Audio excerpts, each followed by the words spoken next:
जय भीम, नमो बुद्धाय. स्वागत आहे भिक्खू ज्ञान ज्योती यूट्यूब चॅनल मध्ये.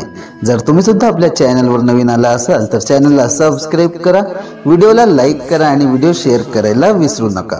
संपूर्ण व्हिडिओ पाहून आपले पुण्य संचित करा.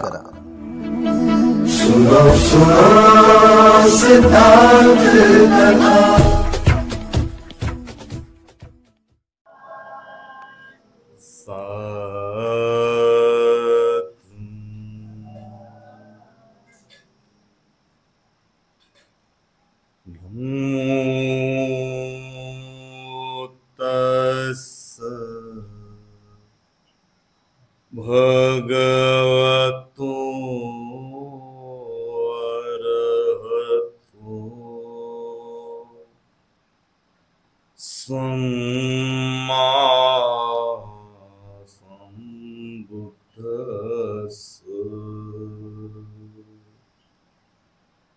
नमो तस्स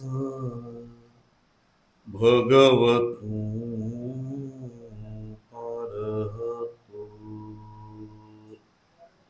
सम्मा सम्बुद्धस्स.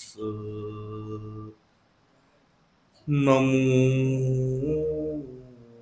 तस्स भगवतो अरहतो सम्मा सम्बुद्धस्स. उपत्यास हे वेदं मरणं आगतं सदा. मरणथाय ओकासं वधको विये हे सती. संपूर्ण विश्वाला दुःखमुक्तीचा मार्ग देणारे महाकारुणिक तथागत भगवान बुद्ध, संपूर्ण विश्वातील प्राणी मात्रांना सर्व दुःखातून मुक्त करणारा तथागतांचा पवित्र असा सद्धम्म. या सद्धम्माला सर्व विश्वातील प्राणीमात्राच्या कल्याण मंगल हिता सुखासाठी दुःखमुक्तीसाठी चिरकालपर्यंत जिवंत ठेवणारा तथागतांचा परमपूजनीय वंदनीय भिक्खू संघ, संपूर्ण विश्वाचा उद्धार करणाऱ्या या तीन रत्नांना बुद्ध धम्म संघ, तीन रत्नांना प्रथमतः त्रिवार अभिवादन. ज्या महामानवाने आपल्याला या तीन रत्नांची सर्वश्रेष्ठ शरण दिली, आपला उद्धार केला, ते विश्वरत्न बोधिसत्व, भारतीय संविधानाचे शिल्पकार डॉक्टर बाबासाहेब आंबेडकर आणि महान त्यागी माता रमाई यांच्या धम्मक्रांतीमध्ये शेवटच्या अंतिम क्षणापर्यंत, अंतिम श्वासापर्यंत समर्पित राहतो. आजच्या या पुण्यानुमोदनाच्या मंगलमय प्रसंगी उपस्थित वंदनीय भिक्खू संघाला अभिवादन करतो. कालकथित दिवंगत पुण्यस्मरणीय पुण्यानुमोदनीय हिरजाबाई महादेव डेकाटे या आईच्या पुण्यानुमोदनासाठी उपस्थित वंदनीय भिक्खू संघ, आईचे ज्येष्ठ सुपुत्र वंदनीय भदंत शिलानंदजी महास्थवीर यांना त्रिवार वंदन करतो. या प्रसंगी उपस्थित पूजनीय भदंत ज्ञानरक्षितजी स्थबीर यांनाही वंदन. उपस्थित सर्व भिक्खू संघाप्रती मंगलमय कामना. आणि या पुण्यामध्ये, या पुण्यानुमोदनामध्ये, या पुण्य वितरणामध्ये हे पुण्य संचय करण्यासाठी एकत्र आलेले, उपस्थित असलेले सर्व बौद्ध उपासक आणि उपासकांना पुण्य अनुमोदन विधी अत्यंत महत्वपूर्ण, मानवी जीवनातील अत्यंत महत्वाचा हा विधी आहे. यालाच तुम्ही जलदान विधी सुद्धा म्हणता, पुण्यस्मरण म्हणता. पुण्याचं स्मरण करणं, पुण्य वितरण करणं आणि पुण्यकर्मामध्ये सर्वांना सहभागी करणं, आणि ज्यांच्यासाठी आपण हे पुण्यकर्म करतो, ज्यांच्यासाठी म्हणजे आपण स्वतःसाठीच करतो सगळं. आज आईला आपल्यातून जाऊन एक हप्ता होतोय.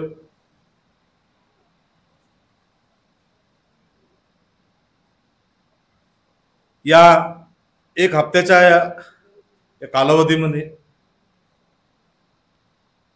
आज आई कुठं आहेत, कुठं राहतात, कुठं भोजन करतात, त्याचा कसल्याही प्रकारचा आपल्याला ठाव ठिकाणा माहित नाही. म्हणजे मृत्यूनंतर काय, मृत्यूनंतर आपलं काय होणार आहे या बाबतीमध्ये आपण अनभिज्ञ आहोत. मृत्यूनंतर काय होणार आहे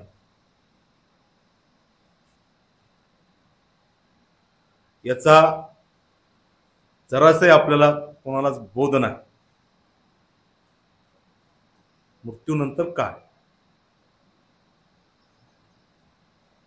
म्हणून यासाठी आपल्याला हे ध्यान नितांत आवश्यक. ध्यानामध्येच आपल्याला कळणार आहे की हे काय आहे मरण, मृत्यू काय आहे. उपत्तिया सहे वेदम मरणं आगतं सदा.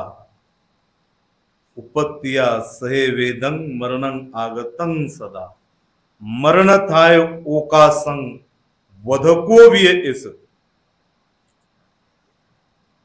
हेच ते मरण. भगवंतांनी सांगितलं की उपत्तिया सहे, ज्या दिवशी आईच्या गर्भामध्ये आपण आलो, तिथून सुरुवात झाली, तिथूनच मृत्यू आपल्या पाठीमागे आहे. तर जन्मल्यापासून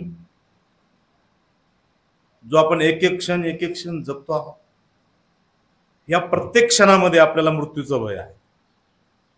आपण जर भीत असाल, भय आपल्याला वाटत असेल, चिंता आपल्याला वाटत असेल, दुःख आपल्याला वाटत असेल, तर ते कशाचं आहे?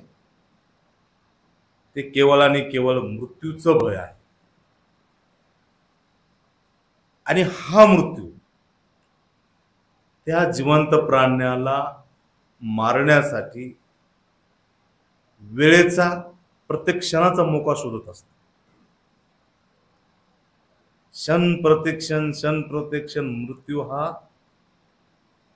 त्या जिवंत प्राण्याला ठार करण्यासाठी, जसं की एक शत्रू, एक दुश्मन दुसऱ्या दुश्मनाला मारण्यासाठी जसा वेळेचा मोका शोधत असतो, त्याचप्रमाणे मृत्यू सुद्धा जिवंत प्राण्याला संपवण्यासाठी वेळ शोधत असतो. केव्हापासून? उपत्तिया सहे मरणं आगतं सदा. या जन्माबरोबरच हे मरण आलेलं आहे. मृत्यू या बाहेरून कुठून नाही, तर हा जन्मासोबतच आहे. उपत्तिया सहे वेद सोबत आहे. मरणं आगतं सदा मरण थाय ओकासन वधको विये सती. म्हणून क्षण प्रत्येक क्षण हे मरण जे टळतं आहे, या क्षणी आपण जे आहोत आपलं पुण्यकर्म आहे. या पुण्यकर्मानं आपण इथं सुरक्षित आहोत. मृत्यू येण्याचे 4 कारण आहेत. जसं दिवा विझून जाण्याचे 4 कारण सांगितलेले आहे. 4 कारणानं दिवा विझून जातो. 4 कारणानं मरण येतं. मरण हे प्रत्येकाला अटळ आहे, याच्यातून आपल्याला सुटता येत नाही. मृत्यू येणार, आपण जाणार. एक दिवस आपण सगळे जाणार आहात, एक दिवस आपण सगळे सोडून देणार आहोत. पण आपण जाणार आहोत तर आपल्यासोबत काय जाणार आहे, आपल्यासोबत काय येणार आहे? आपण सरळ म्हणून टाकतो की काही काही खरं नाही. जीवनामध्ये काय माणसाच्या सोबत येतं, काहीच सोबत येत नाही. परंतु खूप काही आपण सोबत घेऊन जातो. आपण आज इथं जे एकत्र आलो, खूप काही सोबत घेऊन जाण्यासाठी एकत्र आलो. आपले कर्म हे सदैव आपल्या सोबत आहे. कर्म हे नेहमी आपल्या सोबत आहेत. कर्म हीच आपली गती आहे. कर्म सकोमी, आपलं जीवनाचे कर्म स्वाक आहे. कर्माने जीवन बनतं. कर्माने आपण पुढे चाललो, कर्मसंस्काराने आपण पुढे चाललो. कर्म सकोमी, कर्म दायादो, आपल्या सगळ्याच्या जीवनाचा जो दायाद आहे, आपल्या जीवनाचा जो प्रतिनिधी, जो वारस आहे, जो प्रतिनिधी आहे, तर तो कर्म आहे. कर्म दायादो, कर्म योनी, कर्म हीच योनी घडवते.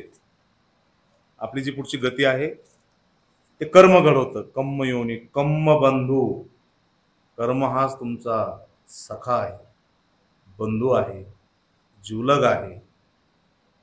कर्म, कर्म बंधू, कर्म सकोमी, कर्म दायादो, कर्म योनी, कर्म बंधू, कर्म पटी सर्व. कर्म हेच आपलं प्रतिशरण आहे. कर्मपटी सर्व. तर हे सर्व, आता कर्म म्हणजे काय? आपण जे काही काया वाचा मनाने जेवढं काही कार्य करतो, घटित अघटित, चांगलं वाईट, कुशल अकुशल, हे सगळे कर्म आणि त्या कर्माचे फळ, त्या कर्माचा विपाक, हा सगळा कर्माचा पसारा आपल्या सोबत आहे. बाकीचं जे काही माझं माझं माझं माझं कबाड ओझ, बाकी सगळं कबाड ओझं काय इथे टाकून द्यावं लागतंय. ते काय तुमच्या सोबत येत नाही. पैसा पैशाच्या ठिकाणी, घरदार घराच्या ठिकाणी, जमीन जुमला जमिनीच्या ठिकाणी, मित्र मित्राच्या ठिकाणी, पाहुणे पाहुण्यांच्या ठिकाणी, सगळे ज्याच्या त्याच्या ठिकाणी असतात. परंतु मृत्यूशी संघर्ष जो आहे, जीवनाशी जो संघर्ष आहे, दुःखाची जो संघर्ष करावा लागतो, तो ज्याचा त्यालाच करावा लागतो. म्हणून भगवंतांनी सांगितलं की अत्त दीप भव. बाबासाहेबांनी ते सांगितलं की स्वयंप्रकाशित बना. म्हणून आपल्याला पुण्यानुमोदन किती आवश्यक आहे. हे पुण्यानुमोदन जेवढं मृत्यू पावलेल्या व्यक्तीसाठी महत्वाचं आहे, तेवढंच आपण इथं जिवंत असणाऱ्या आपल्या सर्वांसाठी ही पुण्यानुमोदन महत्वाचं आहे. कारण आपण कोणीच इथं कायमस्वरूपी राहण्यासाठी, परमनंट राहण्यासाठी, 1000-2000 वर्ष राहण्यासाठी आलेलो नाही. हे जीवन खूप क्षणभंगूर आहे, नश्वर आहे, नष्ट होणार आहे. क्षणात होत्याचं होतं व्हायला, होत्याचं नव्हतं व्हायला क्षण लागत नाही. म्हणून आपलं जीवन हे मृत्यू या स्वभावाचं जीवन आहे, दुःख या स्वभावाचं हे जीवन आहे, रोग होणाऱ्या स्वभावाचं हे जीवन आहे, म्हातारं होणाऱ्या, जर्जर होणाऱ्या, नष्ट होणाऱ्या, विनाश होणाऱ्या स्वभावाचं हे जीवन आहे. म्हणून याकरता आपल्या सर्वांसाठी पुण्य पारमितांचा संचय अत्यंत महत्वाचा आहे. आणि म्हणून हे पुण्य अनुमोदन जेवढं मृत्यू पावलेल्या व्यक्तीसाठी आवश्यक, तेवढंच आपण इथं असणाऱ्या आपल्या सर्वांसाठी आवश्यक आहे. जसं की दिवा विझण्याचे 4 कारणं ते राहूनच गेले. दिवा 4 कारणाने विझतो. हवा लागली, सॉरी, दिव्यातलं तेल संपलं की दिवा विझून जातो. दिव्यातलं तेल संपलं की दिवा विझून जातो. तसंच ही जी जीवन ज्योत आहे, ही जी प्राण ज्योत आहे, याच्यामधलं जर आयुष्य संपलं, आयु ही वात आहे आपली, तेल हे संपलं, मनुष्य मृत्यूला प्राप्त होतो. दिव्यातलं तेल संपलं की दिवा विझून जातो. इथं माणसाचं आयुष्य संपलं की मनुष्य मृत्यूला प्राप्त होतो. दिव्याची वात खराब झाली तर दिवा विझून जातो. तसंच या शरीराला आजार लागला, बिमाऱ्या लागल्या, रोग लागले तर मृत्यू संभव आहे. दिव्याला हवा लागली तर दिवा विझून जातो. तर माणसाचं पुण्य जे आहे, पुण्य समाप्त झालं तिथं सुद्धा मनुष्य मृत्यूला प्राप्त होतो. दिव्यामध्ये तेल पूर्ण आहे, वात पण आहे, सगळं काही आहे. परंतु त्या दिव्याला, पेटत्या दिव्याला जर कोणाचा धक्का लागला, आपल्या हातातून पडला, म्हाताऱ्या माणसाच्या हातातून पडला किंवा कोणाच्याही हातातून पडला किंवा घरातल्या उंदरा मांजरानं पाडून टाकला, तो ते दिवा खाली पडतो, फुटतो, तुटतो, विझून जातो. माणसाच्या जीवनाचं सुद्धा तसंच आहे. माणूस पुढं आपत्कालीन धोक्यामध्ये सापडला, ॲक्सिडेंटमध्ये सापडला, भांडणं कटकटीमध्ये सापडला, तिथं सुद्धा माणसाला मरण येतं भांडणाटंडामध्ये. किंवा अनेक असे कारण आहेत मृत्यूचे, अनेक अनेक अनेक कारण आहेत. कोणतं कारण? कोणत्याही कारणानं कोणाला कशाने मृत्यू होऊ शकतो. परंतु जर माणसाकडे पुण्य असेल, पारमितांचा संग्रह असेल, तर हे आयु संवर्धन करता येतं, या जीवनाचं आपल्याला रक्षण करता येतं. आणि मानवी जीवन ते सगळ्यात दुर्लभ. म्हणून मानवी जीवनामध्ये आपल्याला आयु, आरोग्य, सुख, बल, प्रतिभा, ज्ञान, ध्यान या सर्व गोष्टी अत्यंत अत्यंत महत्वाच्या आहेत. म्हणून आपण सगळेजण मृत्यू पावलेल्या व्यक्तीसोबत कुठपर्यंत आहोत? आपण एकमेकाला किती साथ देऊ शकतो? एकमेकाला आपण किती सांभाळू शकतो? किती आपण एकमेकाचं संवर्धन करू शकतो?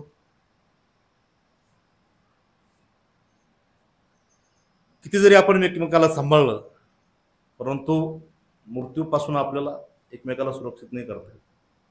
कारण भगवंताने सांगितलं की न अंत लिखे समुद्र मध्ये न पब्बतानं विवरं पविस्स न जगती सो पदेसो यथठितं सहित मच्चु. मृत्यूपासून बचाव करण्यासाठी, मृत्यूपासून आपलं रक्षण करण्यासाठी न अंत लिखे समुद्र मध्ये, आपल्याला कुठं समुद्रामध्ये जाऊन सुद्धा तिथं लपून बसता येत नाही. असं कोणतंही ठिकाण नाही की तिथं मृत्यूपासून आपल्याला बसता येतं, वाचता येतं. समुद्रामध्ये जाऊन जरी आपण लपलो तर तिथं सुद्धा मरण येतं. न पब्बतानं विवरं पविस्स.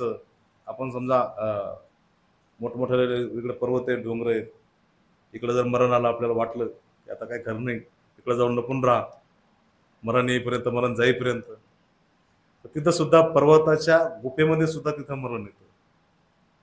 आपल्याला जर वाटलं नाही नाही इकडं मरण आहे, पण आकाशात मरण नाही, आपण आकाशामध्ये जाऊ, तिथं लपून राहू, तिथं सुद्धा गेलं तरी मृत्यू तिथं सुद्धा सोडत नाही. कुठंच अशी या पृथ्वीवरती किंवा असं भुयार करून बी आता येत नाही. एखाद्यानं प्रयत्न केला की आता भुयार करून राहू आपण, मस्त काच फिट करून सगळी कोण आतमध्ये मृत्यू कसं जायचं काम नाही, कोणत्याच गोष्टीनं मरण आतमध्ये यायचं काम नाही, अशी व्यवस्था जर करायची कोणा ठरवलं तर तिथं सुद्धा जागाच नाही. कारण पृथ्वीवरती कुठे जर पाहिलं, जिकडं पाहिलं तिकडे काय सगळं मृत्यूचं क्षेत्र आहे, हे मरणाचं क्षेत्र आहे. हे जे सगळं ब्रह्मलोकापर्यंत इथून ते सर्वच्या सर्व क्षेत्र हे मरणाचं क्षेत्र आहे. मरण मरण मरण. आणि म्हणून आपल्याला यातून सुटण्यासाठी, जसं कोणाला वाटलं की आपले पाहुणे लय भारी आहेत, त्यांच्या घरी गेलं तर लपून राहता येईल, आपण जाऊ त्याला सांगू बाबा मला तुम्ही सगळेजण पहा, मूर्तीपासून मला वाचवा, असं सुद्धा काय नाही की कोणा पाहुण्यामध्ये सुद्धा ते बल नाही, किंवा पैशानं सुद्धा मूर्तीला त्या ठिकाणी त्याच्या संग सेटलमेंट करता येत नाही, किंवा काही धन देऊन बाबा ही माझ्याकडे 10 एकर शेती, ही शेती तुम्हाला घ्या आणि अजून 10 वर्ष मला राहू द्या, असं सुद्धा मृत्यूसोबत काही करता येत नाही. कारण मृत्यू हा कोणाला सोडत नाही. नेमकंच गर्भात आलेलं, नेमकं जन्माला आलेलं, 1 वर्षाचं झालेलं, 10 वर्षाचं, 20 वर्षाचं, 30 वर्षाचं, 40, 50, 100, किती जरी वर्षाचा झाला माणूस तर ते शेवटी काय मरणाच्या अधीन आहे, मृत्यूच्या अधीन आहे, दुःखाच्या अधीन आहे. म्हणून जागव, सजग, प्रत्येक क्षण सजग, प्रत्येक क्षण सावधान, अपने सांस के प्रति, सांस के आवागमन के प्रति, भीतर आने वाले सांस को भीतर आ रहा है ऐसे जाने, बाहर जाने वाले सांस को बाहर जा रहा है ऐसा जाने, अपने स्वभाव से सांस जैसे भी आ रहा हो, अपने स्वभाव से सांस जैसे भी जा रहा हो, सांस दाहिने नासिका में से आता है क्या बाएं नासिका में से आता है या दोनों नासिकाओं में से एक साथ आता है, जैसा भी आता है अपने स्वभाव से जैसे भी आ रहा है, जैसे भी जा रहा है, इसके तरफ ध्यान दो. अगर यहां हम सजग हो जाएंगे तो मृत्यु से बच जाएंगे, अकुशल कर्मों से बच जाएंगे, दुखों से बच जाएंगे. म्हणून सजग, सती, सजग, सावधान, सावधान, सावधान. लेकिन हमारा जो पुराना स्वभाव है वो बेहोशी का है.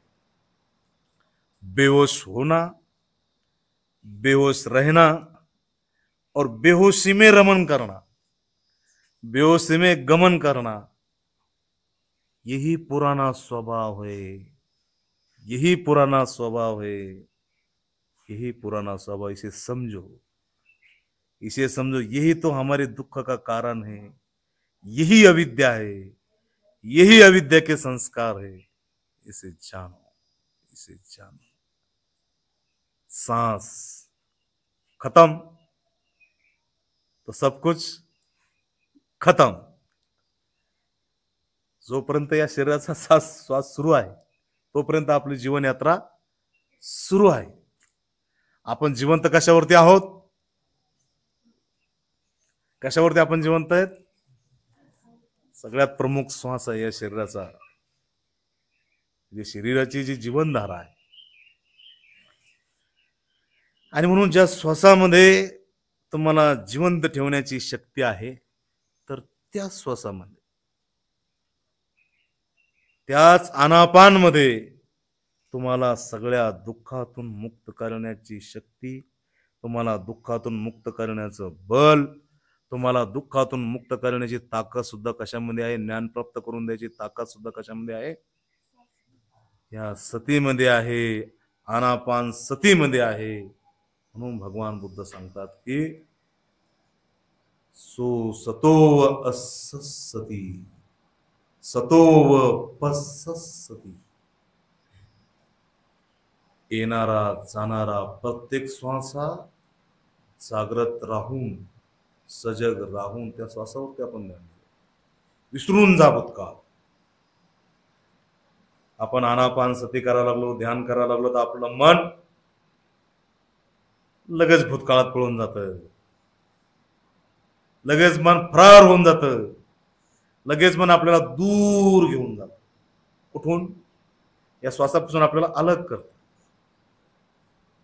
भूतकाळात घेऊन जातं. परंतु भगवंतांनी सांगितले भूतकाळ हा तुमचा समाप्त झालेला आहे, हमेशा करता समाप्त झालेला आहे, कायमचा समाप्त झाला. तर भूतकाळात जाण्यात अर्थ नाही. भूतकाळाचा विचार करणं म्हणजे काय आहे? एखाद्या उकिरड्यावर जाऊन लोळणं आहे. भूतकाळामध्ये जाणं म्हणजे काय? एखाद्या वारकाच्या उकिरड्यावर जाऊन लोळणं आहे. तिथं काय सगळं वारकाच्या कोंड्यावर केसच केस तिथं. म्हणून भूतकाळ काय आहे? हा समाप्त झालेला आहे, केल खतम. म्हणून भूतकाळाचा कधीच विचार नाही करायचा. आपली स्मृती जागृत ठेवायची. जागृतीचा विस्तव कधी विझू देऊ नका. म्हणून इथं वर्तमान या क्षणामध्ये आपल्याला आपलं ध्यान केंद्रित करायचंय, आपलं लक्ष केंद्रित करायचं, ते आपल्या श्वासावरती केंद्रित करायचं. भूतकाळ आपल्याला समजला पण लगेच आपलं मन आपल्याला भविष्याकडे घेऊन जातं. भविष्य पण खूप दूर आहे, खूप दूर आहे भविष्य. पण आपण त्याची चिंता करीत बसलो. चिंता कशाची लागली आपल्याला? भविष्याची चिंता आहे. परेशानी कशाची आहे? तर भविष्याची. भविष्य, परंतु भविष्य काळ सुद्धा काय आहे? खूप दूर आहे, तो अजून आलेला नाही. भूतकाळ आहे का? भूतकाळ संपला. भविष्यकाळ अजून खूप दूर आहे, खूप दूर आहे, अजून तो आलेला नाही. म्हणून आपलं ध्यान कुठं पाहिजे? आपलं ध्यान कुठं पाहिजे? वर्तमानामध्ये पाहिजे, या श्वासावरती पाहिजे, या स्मृतीमध्ये पाहिजे. जागृत अवस्थेमध्ये राहण्यासाठी तिथं आपलं ध्यान आपण केंद्रित केलं पाहिजे. त्याला म्हणतात ध्यान करणे, श्वासावरती ध्यान देणे. श्वास येत आहे, दीर्घं वा असं संतो, दीर्घं असं सामी बजानाति. दीर्घ श्वास घेत आहे, तर दीर्घ श्वास घेत असताना माझं संपूर्ण लक्ष त्या दीर्घ श्वासावरती असतं. बजानाति, प्रत्येक येणाऱ्या जाणाऱ्या प्रत्येक श्वासाला जाणायचं. तो श्वास आत येत आहे, आत येत आहे, तो कुठपर्यंत येतो, बाहेर जातो तर कसा जातो, यावरती आपलं संपूर्ण लक्ष. सारा ध्यान नासिका के द्वार पर इस स्थान से गुजरते हुए सांस, सारा ध्यान शरीर के इस त्रिकोणी हिस्से पर, ऊपर वाले होठ के ऊपर, नासिका के नीचे ऊपर वाले होठ के ऊपर, इस स्थान से गुजरते हुए सांस. हे आपण शिकलो शिबिरामध्ये. हेच शिकायचं, याचाच अभ्यास करायचा. आणि म्हणून हेच तुम्हाला सगळ्या दुःखातून बाहेर काढण्यासाठी हे उपयोगी येईल तुम्हाला. याच्याबरोबर सगळं काही होतं. पण ते जे आपल्याकडून शिबिर करून घेतात, 10-10 दिवसाच्या शिबिरामध्ये तुम्हाला बसवतात, तर तेव्हा तुमच्याकडून 10 पारमिता या ठिकाणी पूर्ण करून घेतल्या जातात. आणि मग त्या पारमिता, याच्यावरती तुमच्या जीवनाचा सगळा आधार आहे. सुख, यश, आपल्या जीवनामध्ये शांती, समाधान आणि प्रसन्नता जी आपल्याला प्राप्त होते, तर ती ध्यानातून प्राप्त होते. आणि म्हणून हे जीवन तर एक दिवस आपलं, असंही आपण मृत्यूकडे चाललो, तसंही मृत्यूकडे चाललो. आपल्याला असं वाटतं नाही नाही नाही नाही, मला कुठं काय व्हायला लागलं, काय व्हायला लागलं, काय होत नाही मला, मी तर आता 20 वर्षाचा आहे, मला कुठं काय व्हायला नाही. हो, मी तर आता 30 वर्षाचा आहे. काय काय महिला सुद्धा म्हणतात नाही नाही, मी आता 35 वर्षाची, मला कुठं काय व्हायला, मी 40 वर्षाचा, मला कुठं काय व्हायला लागलं. झालं काय तर मग काय, माझ्याकडे पैसे, घराचा जरी दवाखाना आहे, पाहुणे डॉक्टर आहेत, पटकन जाऊ दवाखान्यात ॲडमिट होऊ, हे करू ते करू. परंतु मृत्यू हे तुमचं वय पाहत नाही, मृत्यू तुमचा पैसा पाहत नाही, मृत्यू तुमचं धनसंपत्ती पाहत नाही. मृत्यू फक्त वेळ पाहतो. वेळ बरोबर झाली का, सगळं संपलं का, तेव्हा मृत्यू आपल्याला उचलतो. तेव्हा पुन्हा आपलं जीवन हे तिथं समाप्त होतं. पुन्हा आपण दुःखामध्ये. याकरता आपल्याला दुःखामध्ये पडू नये, अधोगती होऊ नये, दुर्गती होऊ नये म्हणून आपल्याला या जीवनातील प्रत्येक क्षणाचा आपण उपयोग ध्यान योग साध्य करण्यासाठी केला पाहिजे, ध्यान संपादन करण्यासाठी केला पाहिजे. आज पूज्यने भंतेकडे पहा, भंतीच्या जीवनाकडे बघा, किती मोठा निष्क्रमण नेखम्म संकप्पो अव्यापाद संकप्पो अविहिंसा संकप्पो. बघा त्यांचं निष्क्रमण किती स्ट्रॉंग आहे. पण तिकडे पाहिलं तर ऊर्जा मिळते, प्रेरणा मिळते, मार्गदर्शन, आदर्श. आपल्या जीवनामध्ये असे भिक्षू आपल्याला लाभणं अत्यंत दुर्लभ आहे. आज ज्या आईचं आपण पुण्य अनुमोदन करतो, ह्या आई महान पुण्यवान आहे, महान पुण्यवान आहे की एवढ्या मोठ्या विपश्यना केंद्रामध्ये त्यांचं पुण्य अनुमोदन होतंय. अंत्यविधी एवढ्या मोठ्या भिक्खू संघाच्या उपस्थितीमध्ये होतो, तपोभूमीमध्ये होतो. तपोभूमीमध्ये अंतिम संस्कार होतात, तिथं संपूर्ण विधी भिक्खू संघाच्या हस्ते होतो. निश्चितच हे त्यांच्या सुगतीचे, सद्गतीचे, त्यांच्या मुक्तीचे लक्षण. असं पुण्यकर्म आपल्याला प्रत्येकाला लाभावं, याकरता एक पुण्य अनुमोदन केलं जातं. आपण सगळे मृत्यू पावलेल्या व्यक्तीसोबत फक्त स्मशान भूमीपर्यंत जातो. एकदा राख रांगोळी झाली, चेतवलं, पेटवलं, सगळं काही झालं, आपलं रडणं पडणं फक्त तिथपर्यंतच आहे. त्याच्यानंतर आपण कोणी ध्यानही काढत नाही, आठवणही काढत नाही, काहीच नाही. परंतु त्याच्यानंतर त्यांच्या जीवनाचं काय याच्याविषयी आपल्याला काही माहिती नाही. याच्याविषयी फक्त तथागत जाणतात. याचा बोध, याची बोधी, याचं ज्ञान जे आहे ते तथागतांना माहिती. याच्या पलीकडे काय, याच्या पलीकडे मग आता जी गती होईल ती. प्रेत गतीमध्ये जर व्यक्ती गेला तर मग त्या प्रेत गतीमध्ये राहण्यासाठी, खाण्यासाठी, जगण्यासाठी तिथं कुठलाही आधार नाही प्रेत गतीमध्ये. आणि म्हणून त्या तिरुकुड्ड सुत्तामध्ये सांगितलेलं आहे की ज्या घरातून ते लोक मृत्यू पावलेले असतात, मग त्या घराच्या दिशेने येतात, घराच्या दरवाजापाशी येतात, खिडकीजवळ येतात, बघतात आमच्या नावानं आमचे मुलं, आमचे पाहुणे, आमचे सोयरेधारे, आमचे नातेवाईक हे कोणी आमच्यासाठी पुण्य अनुमोदन करतंय का? आमच्या नावानं कोणी दान देतंय का? आमच्या नावानं कोणी शिवरदान करतंय का? परिष्कार दान करतंय का? अनुमोदन करतंय का? किंवा कोणी आमची साधी आठवण तरी काढतंय का? अशा पद्धतीने येऊन त्या घराच्या दरवाजापाशी आपले लोक येऊन पाहतात. मोठे पावलेले लोक जवळ येऊन बघतात, मुलं काय करतात, मुली काय करतात. कोणाला तरी आठवण येते का आमची? कोणी ना कोणी आमच्या नावानं करतं का काही दान पुण्य? जर आपण त्यांच्या नावानं असं दान पुण्य केलं नाही, अनुमोदन केलं नाही, अशा पद्धतीचा परिष्कार देणं, शिवरदान करणं जर केलं नाही, तर मग ते खूप दुःखी होतात. दुःखी होऊन पुन्हा परत जातात. म्हणून ते आपल्याकडून सदैव अपेक्षा करतात पुण्याची, पुण्यकर्माची अपेक्षा त्यांना असते. म्हणून हे पुण्य अनुमोदन हा विधी आजकालचा नाही, हा बुद्ध कालापासून चालत आलेला हा विधी आहे. म्हणून आपल्याला हे पुण्य अनुमोदन करावं लागतं. का करावं लागतं? कारण आपण सगळेजण, आपण कोणीच असं एकटं म्हणायला कोणीच नाही येतं किंवा मी एकटा येतं, माझं कोणीच नाही असं म्हणू शकतो का? असं एकटं म्हणायला कोणी आहे का इथं? नाही.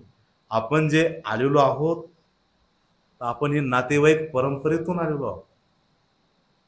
आपण जे जन्माला आलो, तर आपल्या आईवडिलांनी आपल्याला जन्म दिला.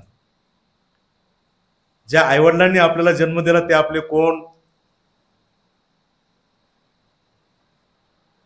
ज्या आईवडिलांनी आपल्याला जन्म दिला ते आपले कोण आहेत? आपले जन्मदाते. त्यांच्यासोबत आपलं इथं नातं सुरू झालं ना. आपण मम्मी कोणाला म्हणतो? बाहेरच्या लोकांना म्हणतो का? आईलाच म्हणतो. जिनं जन्म दिला त्यालाच आपण मम्मी म्हणतो. पप्पा कोणाला म्हणतो? पप्पा आपण कोणाला म्हणतो? ज्यांनी आपल्याला जन्म दिला, जो आपला पिता आहे त्यालाच आपण पप्पा म्हणतो. तिसऱ्या माणसाला आपण पप्पा म्हणू शकतो का? नाही. म्हणून ते आपले आई वडील. आणि म्हणून ज्या आपल्या आईवडिलांना ज्यांनी जन्म दिला ते आपले कोण? आजी आजोबा. इथं नातं सुरू झालं ना. आणि मग ज्या आजी आजोबांना ज्यांनी जन्म दिला ते आपले कोण? ते कोण आहे आपले? पंजोबा. पंजोबा. आणि पंजोबाची बायको कोण? आपली कोण? पणजी. आणि मग जे पणजी जे पणजी आणि पंजोबा आहे त्यांना ज्यांनी जन्म दिला मग ते आपले कोण? खापरपंजा, खापरपंजी. आणि ज्या खापरपंजा आणि खापरपंजीनं ज्यांनी जन्म दिलाय ते आपले कोण? इथं आपण विचार करीत, इथं सगळं संपलं. इथं केव्हाच आपण विचार करतो, इथं इथं सगळं मतलब इथं आपण स्टॉप झालो, इथं आपण थांबलो. आणि इथं आपल्याला विचार करूही वाटत नाही. इंटरेस्ट आहे आपल्याला पाठीमागे विचार करण्यात? बिलकुल नाही. परंतु भगवान बुद्धांनी सांगितलं की इथं जिवंत असणाऱ्या आपल्या नातेवाईकांपेक्षा इथं जेवढे समजा आपल्या इथे बोटावर मोजणे इतकेच आहेत, परंतु मृत्यू पावलेल्या ज्या जनरेशनमधून आपण आलेलो आहोत, ज्या परंपरेतून आपण आलो, ज्या पिढ्यानपिढ्यातून आपण पुढे चालत आलो, तर त्या नातेवाईकाची संख्या, मृत्यू पावलेल्या नातेवाईकाची संख्या ही अधिक आहे. ही मोजता येत नाही, असंख्य आहे. बघा, त्यांच्यातून आपण आलो. हे ऋण असतात आपल्यावरती, ऋणानुबंध असतात. म्हणून हे पुण्य अनुमोदन करलो.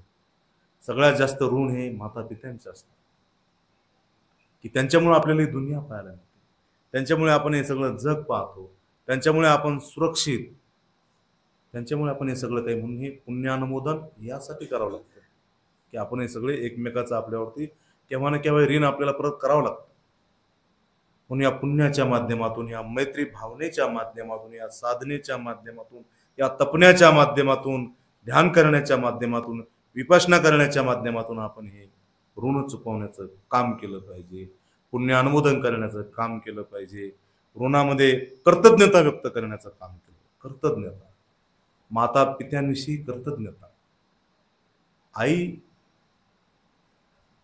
आणि वडील यांच्याविषयी कृतज्ञता, की यांच्यामुळं आज आम्ही जे काही आहोत, आज आमच्या मनगाटामध्ये जी काही ताकद आहे, आज आम्ही जे काही बनलो, तर ते कोणामुळं?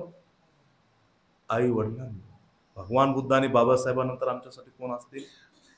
तर ते कोण आहेत? माता पिता. यांनाच तुमची काळजी असते. आई वडील जर सोडले तर बाहेरच्या लोकांना तुमचं काही घेणं देणं आहे का? तुम्ही आता गेले काय, कधी गेले काय, किंवा तुम्हाला काही झालं तर तात्पुरते लोक हळवतील, परंतु आई वडिलांसाठी ते नेहमी दुःख आहे. सगळ्यात जास्त काळजी, तुमचं सगळ्यात जास्त हितचिंतन जर कोण करीत असतील तर ते कोण आहेत? माता आणि पिता. माता पितू उपठानंग उत्तदारस संग हो, म्हणून भगवान सांगतात की तुम्ही सगळ्यात जास्त जी सेवा आहे तर ती माता पित्यांची केली पाहिजे. ही सर्वात मोठी सेवा आहे. जगातली सगळ्यात मोठी सेवा कोणाची आहे? तर ती माता पित्यांची सेवा केल्यामुळे सर्व पुण्य आपल्याला प्राप्त होतं, जगातले सगळे आशीर्वाद आपल्याला मिळतात. म्हणून भगवंतांनी त्यांना काय म्हटलेलं आहे? माता पितरोती ब्रह्म. जे करुणा आहे, जी मैत्री आहे, जी मुदिता आहे, उपेक्षा आहे, ती फक्त माता पित्यांमध्येच आपल्याला पाहायला भेटते. म्हणून ते माता आणि पिता, त्यांच्या ऋणामध्ये त्यांची कृतज्ञता आणि त्यांच्याप्रती नेहमी सेवाभाव, नेहमी त्यांच्या आज्ञेमध्ये राहणं, आणि नेहमी त्यांना आपण, जर आपले माता पिता सब धम्माच्या मार्गावर नसतील तर त्यांना धम्माच्या मार्गावरती आणणं, त्यांना शिबिराला घेऊन जाणं, विपश्यनेला घेऊन जाणं, त्यांच्याकडून ध्यान करून घेणं, त्यांना शिलामध्ये प्रतिष्ठित करणं, समाधीमध्ये प्रतिष्ठित करणं, प्रज्ञेमध्ये प्रतिष्ठित करणं, धम्माच्या मार्गावर लावणं, ही इथंच त्यांच्या ऋणातून आपण मुक्त होऊ शकतो. नाही तर अन्यथा भगवंतांनी सांगितलं की माता आणि पित्याला जर तुम्ही त्या कावडमध्ये किंवा डोक्यावर घेऊन संपूर्ण जगभर जरी फिरले, त्यांची सेवा करीत आणि त्यांनी तुमच्या साऱ्या अंगावर जरी घाण केली, तरी सुद्धा तुम्ही त्या ऋणातून मुक्त नाही. या सगळ्या सेवा आपल्या काय तुटक्या पडतात, अपूर्ण सेवा आहे. त्या पूर्ण सेवा जी आहे तर ती धम्म सेवा आहे. त्यांना धम्माच्या मार्गावरती आणलं पाहिजे. धम्माचा प्रचार प्रसाराचं काम आपण केलं पाहिजे, त्यांच्यासाठी केलं पाहिजे, त्यांच्या नावाने हे पुण्यकर्म केलं पाहिजे, कृतज्ञता व्यक्त केली पाहिजे. ही सगळ्यात मोठी सेवा आहे. आई, वडील, माता आणि पिता हे सर्वात महान आहे. त्यांच्यामुळे हे जीवन आज आपण एक एक श्वास घेतो, त्यांच्यामुळं हे जे आपण जीवन अनुभवतो, हे सगळं सुख अनुभवतो, हे सगळं त्या माता पित्यांची देण आहे. त्यांनी आपल्याला ही दुनिया दावली. पहा, बाळ लहान असताना हे ऊन आहे, किती भयंकर ऊन आहे. अशा उन्हातून आपला किती सुरक्षित ते आपल्याला उन्हातून ठेवतात. भयंकर थंडी असली तर थंडीच्या दिवसामध्ये तुम्हाला किती सुरक्षित ठेवतात. पावसाळ्याचे दिवस असतील त्याच्यापासून किती तुम्हाला सुरक्षित वाचवतात. लहान बाळ असेल तर आई गोड खात नाही, बाळ लहान असेल तर आई तिखट खात नाही, आई आंबट खात नाही. कारण आईनं जर गोड खाल्लं तर बाळाला खोका लागेल, आंबट खाल्लं तर बाळाला खोका लागेल, बाळाला सर्दी होईल, बाळाला काय काय होईल, म्हणून बाळाला कुठलाही आजार होऊ नये म्हणून आई सगळ्या प्रकारचे आपलं सगळं त्या ठिकाणी सगळ्या इच्छा त्यागते, आपल्यासाठी खूप मोठा त्याग करते आहे. म्हणून आई ही सर्वात महान आहे. म्हणून 2-4 ओळीची कविता आहे, म्हणते कविता आहे आईवरती. आज आपण ज्या आईचं पुण्यानुमोदन करीत आहोत, कालकथित पुण्यस्मरणीय हिरजाबाई महादेव टेकाटे,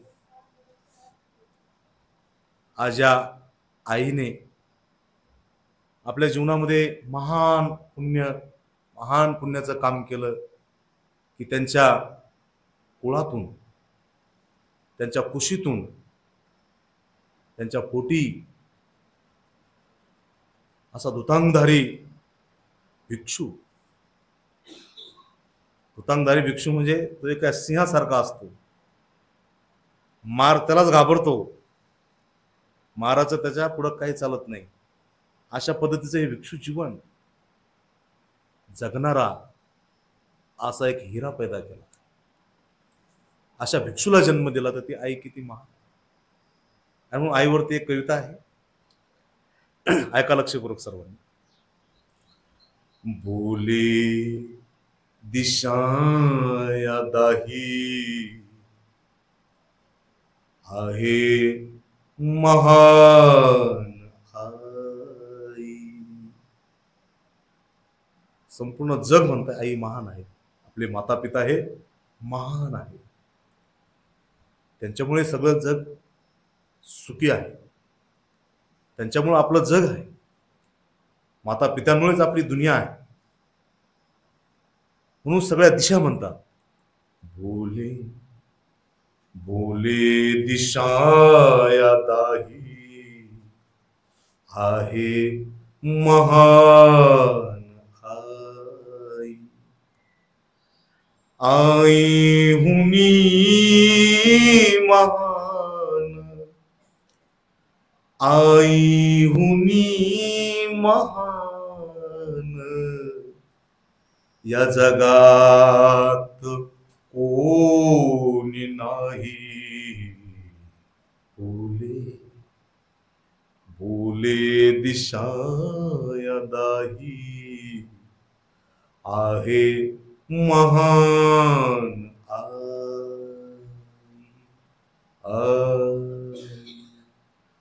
आईच्या उंची पुढे ती ठिते आकाश धरती.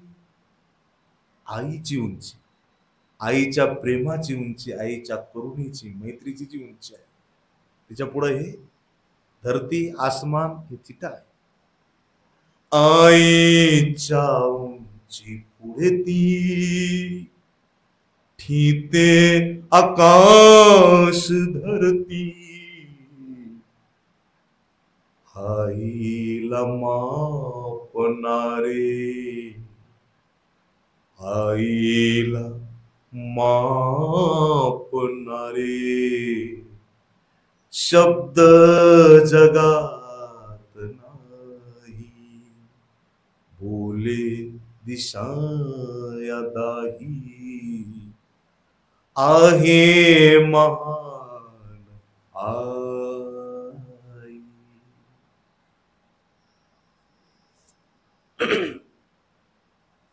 उदरात बाळ राही, या उदरात बाळ राही 9 महिने ओझवाही. आई जेव्हा बाळाला जन्म देते, जन्म देण्या अगोदर बाळाला या गर्भामध्ये वाढवावं लागतं दाम. आपल्याला आई 1 दिवस सांभाळत नाही तर 10 महिने इथं सांभाळते गर्भामध्ये. 10 महिने इथं आपलं संरक्षण करते, संवर्धन करते, या गर्भामध्ये आपल्याला वाढवते. आज जर आपल्यापाशी थोडंसं नुसतं 3 किलोचं वजन जर आपल्यापाशी दिलं, सांगितलं तुम्ही 10 महिने वागवा, तर आपण वागू शकू नाही. ती आई आपल्याला 10 महिने सांभाळते, रात्रंदिवस सांभाळते. चालत असताना, वरती चढत असताना, खाली उतरत असताना किती जपून पाऊल टाकून, किती सांभाळून, सगळ्या दुःखापासून, सगळ्या संकटापासून आपला सांभाळ करते. आणि म्हणून उदरात बाळ राही. आपण सगळे त्या अवस्थेतून आलेलो आहोत. त्या लहान अवस्थेतून आपण जाऊ 1 महिन्याचा गर्भामध्ये असतो, 2 महिन्याचा, 3 महिन्याचा, 9 महिन्याचा, 10 महिन्याचा. जेव्हा आपण जन्मलो तेव्हा त्या आईनं आपल्याला कसं सांभाळलं. उदरात बाळ राही 9 महिने ओझवाही. आई आई परी शक्ती, आई समान शक्ती दुसऱ्या कुणात नाही. बोले दिशा या दाही आहे महान आई. हे आई आपल्याला सगळं काही शिकवते. आज आपण जे काही मोठं झालो, जे काही आपल्याकडे ज्ञान आलं, जे काही आज आपण संपादन केलं, जे काही आहे केवळ ते आईमुळे आहे. जेव्हा जसं जसं बाळ मोठं मोठं होत चालतं, तसं तसं आई आपल्याला एक एक अक्षर त्या ठिकाणी शिकवते, एक एक पाऊल टाकायला शिकवते. कसा पाऊल टाकला पाहिजे, कसं चाललं पाहिजे. ते बोलताना चालताना सगळ्यात जास्त जी प्रसन्नता आहे ती आईला असते. आणि म्हणून आपली पहिली शाळा जी आहे, आपण कुठं शिकलो? आईच्या उदरामध्ये. आई ही आपली पहिली शाळा आहे. आईच पहिली शाळा. त्या लहान लेकरासाठी जर पहिली शाळा कोणती असेल, पहिलं महाविद्यालय, पहिली युनिव्हर्सिटी जर कोणती असेल, तर ती आई आहे. आईच पहिली शाळा, त्या रांगणाऱ्या बाळा. कारण रांगत रांगत बाळ कुठं जाईल सांगता येते. आग असेल तर आगीमध्ये जाईल, गटार असेल तर गटारामध्ये जाईल, कुठेही जाईल. लाईटीला, करंटला कुठेही हात लावेल, काही पकडेल, तव्यावर हात ठेवेल, कशावर हात ठेवेल, किंवा कशामध्ये कवाडात हात घालेल, कुठं काही. असं बाळाला कुठले म्हणजे काय, त्याला धोका काय, दुःख काय, संकट काय, काय होईल याचं काही त्याला नसतं भान, कसल्या प्रकारचं नसतं ज्ञान. म्हणून आई त्याला शिकवते. आईच पहिली शाळा, त्या रांगणाऱ्या बाळा. काय शिकवते आई? प्रथम तयाच्या उठी. शिकताना पहिला शब्द कोणता येतो बाळाकडून? शिकत असताना पहिला शब्द कोणता शिकतं बाळ? प्रथम तयाच्या उठी. येतात शब्द आई आई आई आई आई आई आई म्हणतोय बाळ. आईपासून सुरुवात होते. बोले दिशाया दाही आहे महान आई. भदंत बोधिसत्व. आज जेवढे काही महान बुद्ध, बोधिसत्व, अरहंत, अनागामी, सकुदागामी, श्रोतापन्न सगळे कुठून?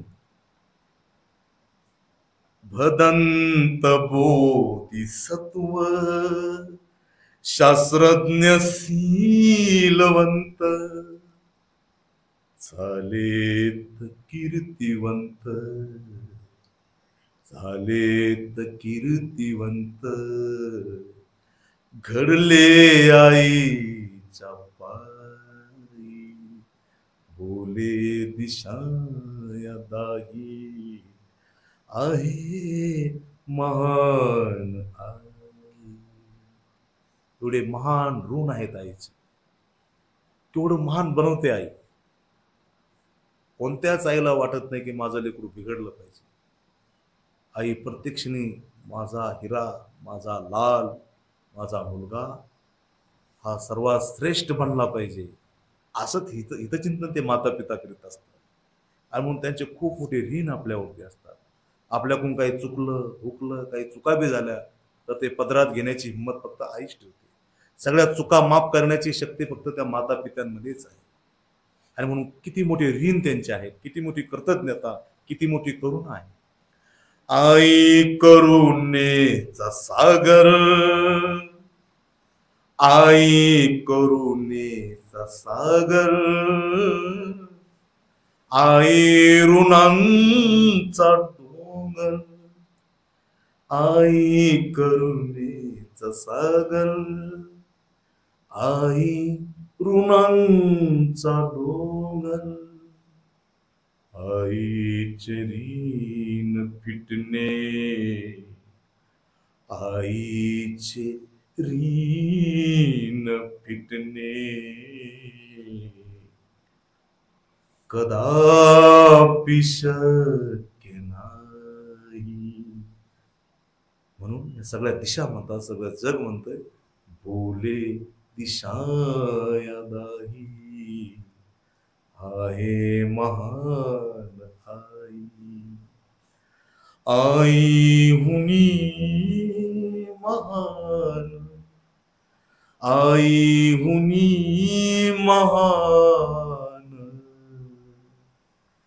जगात कोणी नाही. बोले दिशाया दाही आहे महान आई, आहे महान आई. कालकथित दिवंगत पुण्यानुमोदनीय पुण्यस्मरणीय गिरजाबाई महादेव टेकाटे आईला या ठिकाणी भावपूर्ण श्रद्धांजली, आदरांजली, पुण्यानुमोदनांजली. आई जिथं कुठं असेल, आईच्या जीवनाचा अंश आहे. निसर्गामध्ये, या सृष्टीमध्ये, या पृथ्वीवर कुठेही असेल, आपण या ठिकाणी प्राप्त केलेलं सर्व पुण्यकर्म हे त्यांना लाभो. जगातील सगळ्या दुःखातून मुक्ती मिळो. बौद्ध धर्मातील सर्वश्रेष्ठ निब्बाण गती त्यांना प्राप्त हो. ही भावपूर्ण आदरांजली, पुण्यानुमोदनांजली, मैत्री भावना या ठिकाणी प्रकट करून या ठिकाणी माझी धर्मदेशना समाप्त करतो. पूजनीय बंतींची धर्मदेशना आपल्याला ऐकायची आहे. भवतु सब्ब मंगलम, भवतु सब्ब मंगलम, भवतु सब्ब.